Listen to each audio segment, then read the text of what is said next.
Crianças, eu vou fazer aqui uma breve explicação para vocês como eu faço em sala de aula, né? Qual que é a diferença da monarquia para a oligarquia e para a república, né? A semelhança é que ambas são formas de governo, são formas de se governar, né? E qual que é a diferença? A monarquia ela é hereditária, tá? Nós temos no rei ou na rainha a figura de soberano. Então, quem que é o soberano da nação, né? Em quem que concentra e de quem que emana, de quem que sai, né, o poder do rei ou da rainha. Isso na monarquia, certo? A república. República, como eu já comentei com vocês em sala de aula, o termo vem do latim, que é res pública, res coisa, pública aquilo que é público, né? Aquilo que pertence a todos, né? Então, a todos que são livres, lembrando isso, né? Que houve um momento na história em que havia assim uma república, mas como nem todos poderiam ser livres, então o acesso à coisa pública não era a todos, somente as pessoas consideradas livres ou que tinham condições de ter acesso a, a esse espaço, né? Então, monarquia, mono, né? Né? Governo de esse ele recebe o poder de forma hereditária e ele tem todo o poder centrado nele, né? Com exceção das monarquias posteriores, modernas, né? Que vai ter a monarquia constitucionalista, a monarquia parlamentarista e outras que possam haver aí. Então, na República, a gente vai ter a figura do soberano, não mais naquele que governa, mas soberano é o povo. Todo o povo é soberano, isso é, o poder está no povo e ele emana do povo. E é justamente por emanar do povo, né, que é atribuído a algumas pessoas o direito de representar, tá? Vamos ter isso bem claro. A pessoa que está ali assumindo um cargo de governo, de chefia, presidente, governador, prefeito, isso no executivo, no legislativo, senadores, deputados estaduais, federais, vereadores, né? Eles não detêm o poder, eles representam o poder, porque o poder pertence ao povo, o povo é soberano, certo? E o que seria então a oligarquia? A oligarquia também é uma forma, certo, de governo, de política, de se exercer a política, né? E essa forma de se exercer a política ela está concentrada num grupo pequeno, certo? Então esse grupo pequeno ele pode ser composto das mais variadas classes, né? Mas no caso do Brasil, no momento em que houve a transição da monarquia para a república, esse grupo oligárquico ele continuou sendo a oligarquia rural do Brasil, tá? A oligarquia cafeeira. Então, na transição da monarquia, esse grupo estava presente porque ele se sentiu fortemente afetado com a abolição da escravatura em 1889, 88, perdão, certo? E este grupo continuou presente, certo? Afinal de contas, mudou-se a forma de governar, mas a composição da sociedade não mudou, né? Essa elite rural, ela continuou presente dentro da república. E é daí que vem a república oligárquica, tá? Então, oligarquia tem a ver com um pequeno grupo, e é esse grupo que vai regimentar, que vai governar, né? Mas ele governa não mais dentro de uma monarquia ou fazendo pressão dentro de um sistema monárquico. Ele vai governar por meio da representatividade dentro da república, ok? E de alguma forma essa tensão ela se estende até os dias de hoje, né? Quando a gente vê no nosso Congresso as ditas bancadas, né? A bancada rural, a bancada evangélica, né? Quando a gente vê esses setores sendo representados dentro do nosso Congresso, a gente percebe que esses conflitos, esses grupos que vivem em tensão com outros grupos não acabou, né, com a chegada do regime republicano. Então aqui, o que é importante a gente perceber e lembrar como conteúdo principal. Nós estamos trabalhando a questão da República Velha, certo?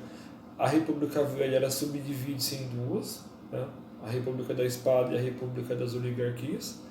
Né? No primeiro momento, na República da Espada, a presença dos militares foi grande, certo? Foram eles que assumiram por um determinado período o governo do país, de modo particular começando com Marechal Deodoro, né, com Floriano Peixoto, que nessa primeira fase foi quem representou o governo militar. Já na fase da República das Oligarquias, né, o próprio nome República das Oligarquias representa o quê? Que essa fase o governo não estava mais na mão dos militares, mas de um grupo, né? Esse grupo ele era formado por ruralistas, né? Era um grupo muito pequeno, tá? E de alguma forma ali eles já representavam a sociedade civil. Lembrando que quando a gente vai pensar em sociedade civil, existe um grupo muito grande que não participa dessa formação, desse corpo social, né? Vai levar muito tempo para que certos grupos participassem ou venham participar de forma mais efetiva no cenário político do nosso país. Tá? Quais são algumas das características da República das Oligarquias? Né? O poder passou a ser controlado, então,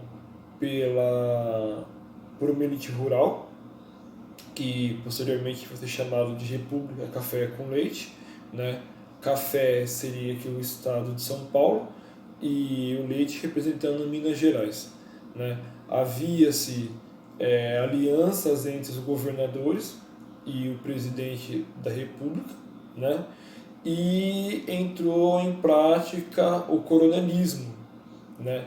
Que aí depois a gente pode chamar também de República dos Coronéis. Por que isso? É quando uma elite local, certo? Ela acaba determinando quem deve ou não deve ser eleito, tá, ok? A República do Café com Leite foi um acordo que foi firmado entre os representantes da oligarquia paulista e da oligarquia mineira, tá? Eles faziam uma transição de governo. Um ano, por um período, São Paulo governava, por outro período, Minas Gerais governava. Portanto, num dado momento você tinha um presidente paulista, no outro momento tinha um presidente mineiro. Tá? Lembre-se que esse momento da história política do Brasil nós chamamos de República Café com Leite. Só vocês lembrar, café porque São Paulo concentrava a produção de café e leite em conta do gado leiteiro em Minas Gerais. Tá? Qual que é o cenário político e social nesse momento? Né? Nós temos no Nordeste brasileiro, né, a questão nordestina, uma região sobrecarregada de miséria, né? Havia uma superexploração daquela região. Nós vamos ter a questão do coronelismo, né, onde havia uma obediência absoluta e total ao chefe local, onde esse determina em quem você deve ou não votar.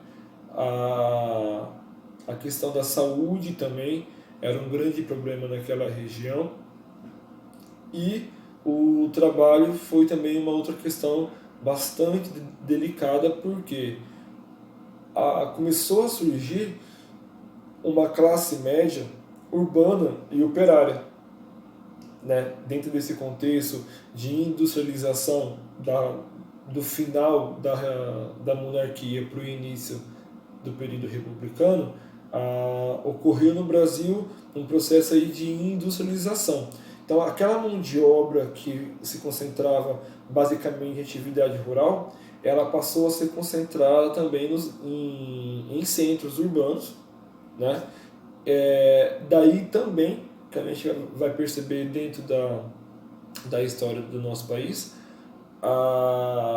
como que a imigração italiana, né, que veio trabalhar de forma assalariada, porque o trabalho escravo já não era mais permitido aqui no Brasil. Nós vamos ter a questão do coronelismo, né, onde havia uma obediência absoluta e total ao chefe local, onde esse determina em quem você deve ou não votar. E de alguma forma essa tensão, a questão da saúde também, até os dias de hoje, um grande problema naquela região, a gente vê no nosso Congresso. E o trabalho foi também uma outra questão bastante delicada, porque evangélica começou a surgir, quando a gente vê uma classe média, setores sendo representados dentro do nosso Congresso, dentro desse percebe que esses conflitos, esses grupos que vivem em tensão com outros grupos não acabou com a chegada do Rio no Brasil, um processo aí de industrialização. Então, aquela mão de obra que se concentrava basicamente em atividade rural, ela passou a ser concentrada também em centros urbanos, né? Daí também, que a gente vai perceber dentro da história do nosso país, como que a imigração italiana, né, que veio trabalhar de forma assalariada, porque o trabalho escravo já não era mais permitido aqui no Brasil,